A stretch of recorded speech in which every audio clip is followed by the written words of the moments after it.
Big boss ಮನೆ ಮುಂದೆನೆ ಮಲ್ಕೊಂಡ್ಬಿಟ್ಟಿದ್ರಲ್ಲ, ನಿಮ್ಗೆ ಯಾರು ಏನು ಹೇಳಲಿಲ್ವಾ ಅವಾಗ?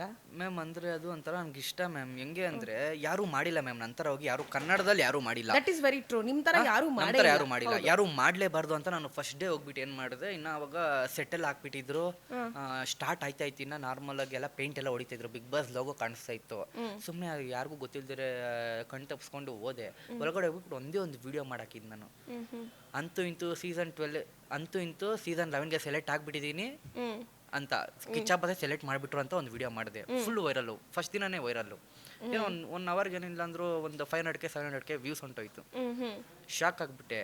ಅದೇನು ಮಾಡಿದೆ, ನಾನು ಒಂದೇ ಒಂದು ವೀಡಿಯೋ ಮಾಡ್ಕೊಬಂದೆ. ಮತ್ತೆ ಇನ್ನೊಂದು ದಿನ ಹೋಗ್ಬಿಟ್ಟು ಒಂದು 5-6 ವೀಡಿಯೋ ಮಾಡಿಬಿಟ್ಟೆ. 5-6 ವೀಡಿಯೋ ಮಾಡಿದ್ದಕ್ಕೆ ಸ್ಟ್ರಿಕ್ಟ್ ಮಾಡಿಬಿಟ್ರು. ಪಾಪ ಇಬ್ಬರನ್ನ ಕೆಲಸದವ್ರನ್ನೂ ತೆಗ್ದಾಕ್ಬಿಟ್ರು ಮೇಡಮ್. ತೆಗ್ದಾಕ್ಬಿಟ್ರು. ನಾನು ಒಳಗಡೆ ಹೋಗ್ತಾ ಇದ್ದಿದ್ದು ಕಣ್ ತಪ್ಪಿಸಿ, ಪಾಪ ಈ ಥರ ಬಂದು ವೀಡಿಯೋ ಮಾಡೋವನೇ ಹೆಂಗೆ ಮಾಡ್ದ ಅಂತ ಅವ್ರನ್ನ ಇಬ್ಬರನ್ನ ಪಾಪ ಕೆಲಸದಿಂದ ತೆಗ್ದಾಕಿದ್ರು.